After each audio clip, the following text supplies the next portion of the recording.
Olá, o Código de Defesa do Consumidor acaba de completar 22 anos. Ele foi promulgado em 11 de setembro de 1990 pelo então presidente Fernando Collor. Nesses poucos mais de 2 décadas, tivemos uma grande transformação nas relações de consumo no Brasil. No programa de hoje, nós estamos recebendo o professor Dr. Bruno Miragem. Professor Bruno, prazer recebê-lo novamente aqui na UPF. O prazer é meu estar aqui novamente nesse seu programa e nas atividades todas da universidade na área do direito do consumidor, que é reconhecida já nacionalmente, né, internacionalmente. É um prazer muito grande estar aqui. Pois não. Doutor Bruno, o senhor é professor doutor, está ligado agora ao programa de doutorado e mestrado da Unicinos, tem várias publicações, né, referência nacional também e internacional. E que avaliação o senhor faz dessas mais de 2 décadas? Acabamos de completar os 22 anos do CDC. Eu acho que isso é uma avaliação muito positiva, né?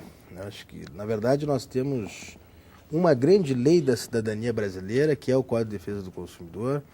Sempre se cita, inclusive, uma pesquisa que foi feita há alguns anos sobre as leis que o cidadão brasileiro conhecia, né? E, em primeiro lugar, havia uma norma que não é lei em sentido estrito, né, mas que é a própria Constituição. E, em segundo lugar, o Código de Defesa do Consumidor, né, que, na verdade, entre nós, não mudou só o direito do consumidor, mudou o direito privado como um todo, né? A gente fala em contratos hoje, é um tipo de contrato antes e um depois do Código de Defesa do Consumidor. A gente fala em processo, né? Processo civil é um antes e é um depois do Código de Defesa do Consumidor. Né? A própria responsabilidade por danos, a mesma coisa. Então, acho que a avaliação é muito positiva, né? Eu acho que são 20 anos de transformação do direito brasileiro, que é razão de orgulho para todos. Pois é, doutor Bruno, são 22 anos e agora já tem um anteprojeto, qual o senhor fez parte, trabalhou também, de atualização do Código de Defesa do Consumidor. Quais os pontos que vão ser tratados, professor? Esse anteprojeto, ele tem uma finalidade, né? Foi uma comissão do Senado que foi constituída por provocação e por convite do presidente José Sarney, presidente do Senado, justamente para aperfeiçoar o Código, né? O que seria o aperfeiçoar? Atualizá-lo. O Código, digamos, transformou essa realidade brasileira, mas transformou numa visão, né, de 1990, né, ou melhor dizendo, até de 1988, 89, quando ele foi redigido. De lá para cá, o mercado mudou, né, a realidade da economia mudou. Né, nós tivemos aí o advento da internet como um dos principais fenômenos, né, de transformação de costumes, e tivemos também um aumento, né, primeiro da capacidade econômica do consumidor brasileiro, com o fim da inflação e depois com essa fase de desenvolvimento econômico que nós vivemos, de inclusão social.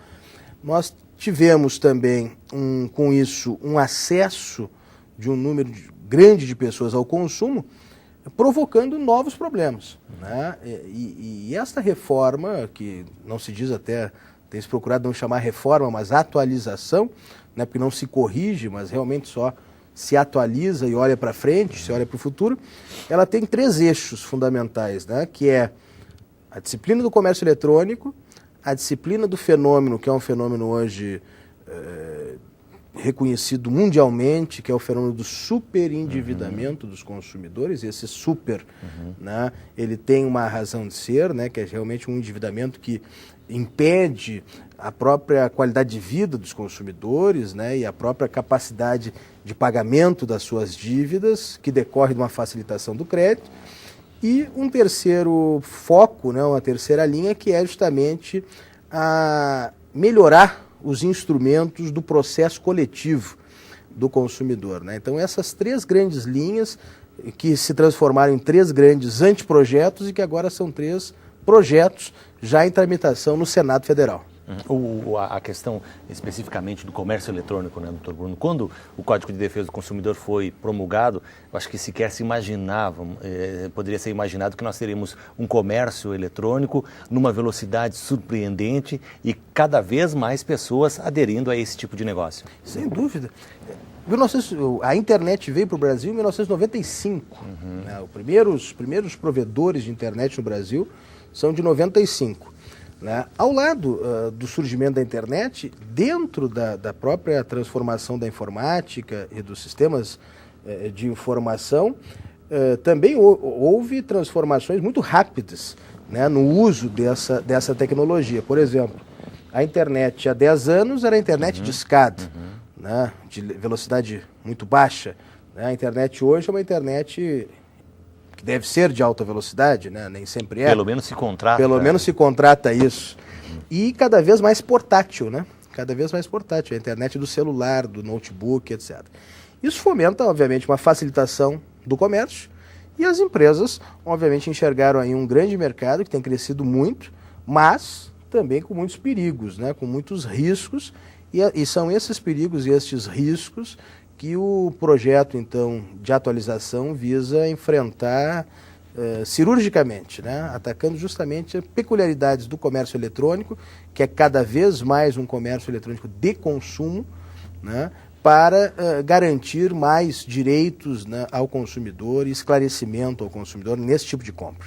Um outro tema, doutor Bruno, é a questão do superendividamento, né? O senhor trabalha com a professora Cláudia Lima Marques, que se preocupa muito com essa temática, né, do superendividamento, e a gente tem visto aí uma situação, no mínimo, preocupante no Brasil. Esse tema eu sempre brinco, inclusive com a própria Cláudia, que alguns anos atrás, quando ela começou a falar disso, eu mesmo não dava a importância devida para o tema. A primeira pessoa a falar, acho, no Brasil, né? A primeira pessoa no Brasil trouxe isso da experiência estrangeira, alertou sobre o perigo, né, do superendividamento de consumidores, e era vista, de alguma maneira, esse discurso, né, era visto como algo catastrofista, né, como algo que seria uma defesa dos maus pagadores. Quando, na verdade, hoje todos são obrigados a dar razão aos consumeristas, né, que alertaram, em primeiro, um problema que é um problema social, né, de superendividamento, é um problema muitas vezes familiar, né, porque envolve a própria desestabilização das relações familiares em razão das dívidas que contrai a família, mas, especialmente nos dias de hoje, é um problema macroeconômico. Né? Nós temos um nível, né, e hoje se passa inclusive a medir o nível de endividamento das famílias, que era um índice que não se tinha muita atenção. Hoje ele está todos os meses sendo divulgado pela imprensa, né, nos principais telejornais. Por quê? Porque hoje se transformou justamente num problema macroeconômico, né? É preciso resolver isso. E para resolver isso, são dois grandes caminhos. O primeiro é, de alguma maneira, estabelecer algumas travas nesse movimento crescente de facilitação do crédito. Né? E o segundo, obviamente, tentar construir instrumentos, que é o que o projeto, inclusive, que está no Senado, pretende, permitindo a renegociação das dívidas por esses superendividados, reincluindo eles no mercado de consumo. Eu acho que essas são as duas grandes ideias do projeto e a contribuição, vamos dizer assim, dos consumeristas para que a economia brasileira continue com grande sucesso. Se a gente pegar o exemplo, né, do financiamento de automóveis, doutor Bruno, hoje a gente sabe que o consumidor está tentando, está devolvendo, e sim, os bancos estão com uma quantidade imensa de carros para serem leiloados. Exatamente. Alguns, inclusive, dizem que o automóvel pode ser, se não houver algum cuidado no Brasil, a nossa subprime, né, que foi nos Estados Unidos, os imóveis. E o automóvel tem algumas peculiaridades que, inclusive, eles são mais desfavoráveis ainda, né, porque, por exemplo, como garantia mesmo das dívidas, eles valem muito pouco. Né? O automóvel é um bem que se desvaloriza com muita velocidade, e sem falar em aspectos ambientais, de qualidade de vida, né? A própria circulação das pessoas tem ficado bastante mais difícil, e sem dizer do próprio sujeito que adquire o automóvel muitas vezes com a capacidade apenas de pagar a parcela, vamos dizer, do financiamento, sem muitas vezes se dar conta de todos os custos acessórios que envolvem ter um automóvel, e com isso, digamos, não atingindo aquela finalidade que ele pretenderia atingir. Né? Além do ponto de vista legal, né, com essa atualização, tratando dessa questão do superendividamento, doutor Bruno, um outro aspecto é a educação para o consumo? Sem dúvida. Né, o foco, vamos dizer assim, inclusive, dos próprios projetos, e o foco de todo um trabalho que é feito hoje no direito do consumidor no mundo todo, é justamente para reforçar o dever de informação. Informação é educação, né? Mas não qualquer informação. Isso também é muito importante, porque O dever de informar não é só repassar informações, não. O dever de informar é esclarecer, é deixar claro para os consumidores. E às vezes isso implica em deveres, digamos assim, de selecionar mesmo a informação que é relevante para os consumidores, divulgar de uma maneira que ela seja compreendida, o que no Brasil é um desafio que se ressalta, especialmente se nós falamos hoje na inclusão de novas classes sociais, nem todos dessas classes sociais com um nível de compreensão sofisticado. Quer dizer, então a informação tem que ser dirigida para aquele consumidor para qual o produto ou serviço está sendo dirigido, para esclarecer de forma simples, de forma clara, de forma ética mesmo, as condições dos negócios. Educação para o consumo. Porque a gente tem aquela situação dos chamados hipervulneráveis, né, que a gente encontra ali a população idosa que se jogou nessa questão do crédito fácil, né, professor Bruno? Exatamente. Não, essa é uma situação dos idosos, dos analfabetos ou analfabetos funcionais, né, que tem, digamos, foi um primeiro público, né, para o qual foi oferecido, no caso dos idosos, uma facilitação de crédito, que de certo modo foi bem recebido num primeiro momento, porque também deu ao idoso, né, que tradicionalmente na sociedade tem uma posição, digamos assim, de uma até certa perda de autoestima, né, o idoso dentro da própria família, dentro da comunidade, né, que já está aposentado, que normalmente, inclusive, perde a sua capacidade de renda, né, com a aposentadoria. Ele se recolocou, digamos, na sociedade e na família com uma posição de destaque, por conta, muitas vezes, desse crédito consignado que lhe era oferecido de modo favorável ou com condições favoráveis. Só que a realidade acabou mostrando que esse crédito é aquele tipo de crédito que você só pega uma vez, né? Porque depois vai rolando as dívidas e com riscos bastante severos de superendividamento e comprometimento mesmo da própria dignidade, do próprio mínimo existencial desses idosos, né? No programa dessa semana nós estamos conversando com o professor Dr. Bruno Mirage. A gente vai ao intervalo, voltamos em seguida, tratando de outros assuntos relacionados à atualização do Código de Defesa do Consumidor. Até já!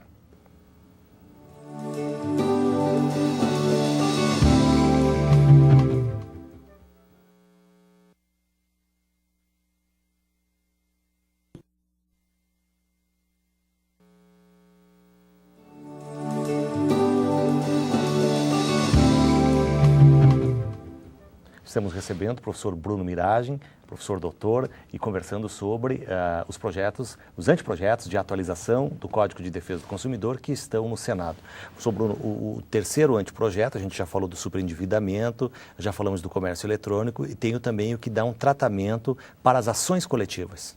Exato. Esse projeto, na verdade, ele é um desafio, talvez os grandes desafios, de que é a reforma justamente do processo civil coletivo, né? Porque quando nasce um processo coletivo, ele nasce com a Lei da Ação Civil Pública de 85, mais as disposições do Código de Defesa do Consumidor de 90. Mas a experiência, né, veio a mostrar que nem tudo está muito bem nessas ações coletivas, né? Por quê? Porque se continua ainda muitas vezes valendo a pena para os fornecedores lesarem os consumidores, especialmente nessas chamadas microlesões de massa, isso é um sintoma de que o processo coletivo não está funcionando, então, como deveria, ao menos. Então, essa reforma, ela vai, nessa parte do processo coletivo, justamente tentar dar ao processo um dinamismo maior para que ele se torne mais efetivo. De que maneira? De um lado, estimulando a conciliação. E estimular a conciliação significa, no projeto, obrigar o fornecedor a sentar na mesa, como se diz, né? A vir a juízo e tornar, digamos assim, vantajoso para ele entrar em acordo. Porque senão, o que acontece na prática? O fornecedor não entra em acordo nunca.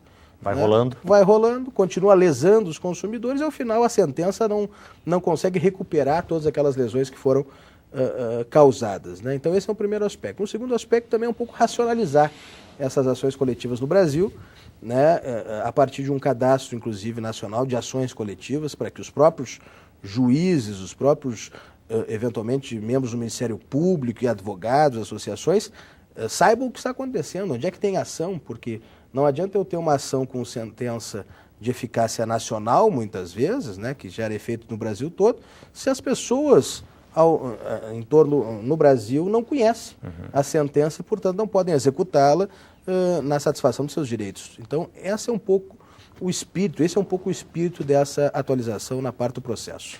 Professor Bruno, qual é a sua expectativa para a aprovação desses anteprojetos? Que eles estão no Senado, né? O trabalho da comissão foi concluído, agora depende do Congresso Nacional. Depende do Congresso. Na verdade, a tramitação ela se inicia pelo Senado, porque a comissão foi uma comissão nomeada pelo presidente do Senado. Essa tramitação, como se trata de uma tramitação de reforma de código, ela é uma tramitação diferenciada, ou seja, os projetos eles não passam por todas as comissões que devem passar se fosse uma lei ordinária. É uma comissão especial, única, né, que então faz essa avaliação. O relator desses projetos é o senador Ricardo Ferraço, do Espírito Santo. Aprovado na comissão, vai ao plenário, e do plenário, sendo aprovado, vai à Câmara dos Deputados.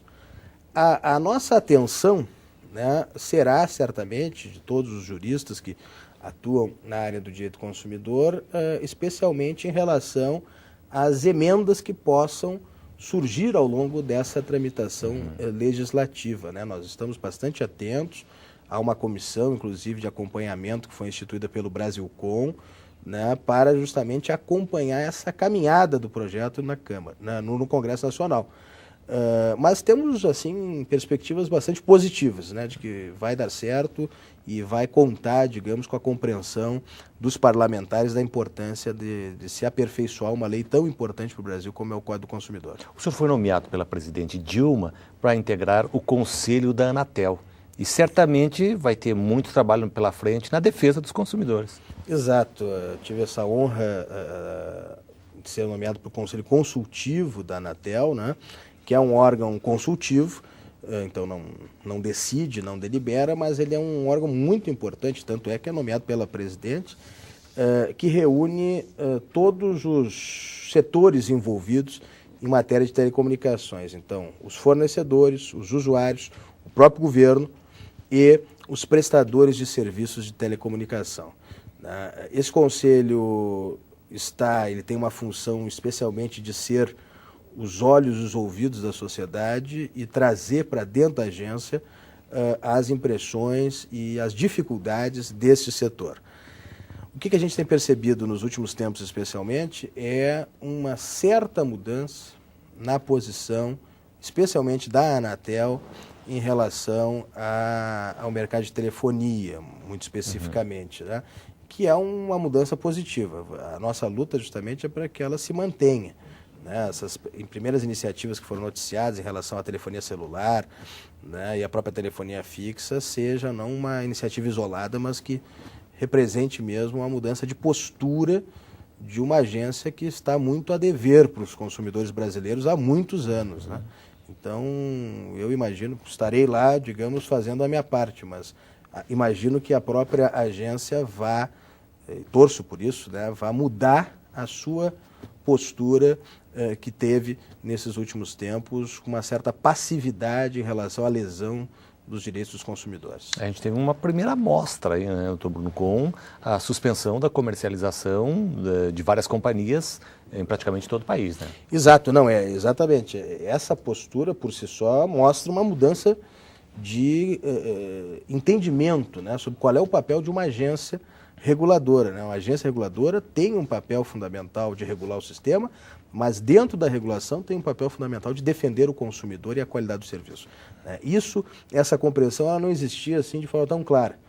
Me quer parecer que isso passe agora a ocorrer, justamente forçando aos fornecedores que têm lucros que estão nos jornais, né, lucros cada vez maiores com os serviços de telecomunicação, mas forçando que a qualidade desses serviços, né, e a informação ao consumidor seja respeitada. Não é apenas o vender por vender serviços, mas bem prestá-los.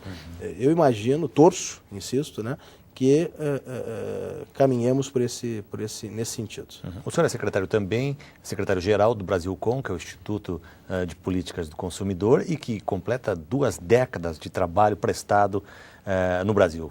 Exato. O nosso Brasilcom, né, que é o Instituto Brasileiro de Direito do Consumidor, que é um instituto, é uma entidade, uma ONG, ele foi criado pelos autores do anteprojeto de Código de Defesa do Consumidor, né, aqueles autores lá que no final dos anos 90 escreveram um anteprojeto, e a partir dali tem um papel que nós nos reservamos com muito orgulho e com muita responsabilidade de guardião e de desenvolvimento do direito do consumidor no Brasil.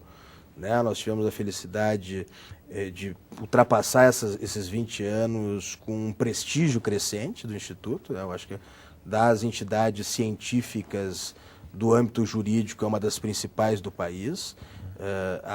Temos uma revista, né, que é a Revista de Direito do Consumidor, que é a principal revista jurídica de direito do consumidor das Américas, certamente, e no Brasil, uma das 3 revistas nacionais que tem a certificação máxima do órgão que cuida das pós-graduações da pesquisa científica no Brasil, que é a CAPES. Né? Nós temos o famoso Qualis A1, né, que se diz. Então, é um trabalho que se faz justamente para preservar e para desenvolver especialmente o direito do consumidor para esses novos desafios do mercado, do mercado consumidor. Mas o Brasilcom é uma entidade aberta, inclusive, para quem tiver interesse em estudar o direito do consumidor, em acompanhar. Temos uma página na internet, inclusive, que está à disposição de todos.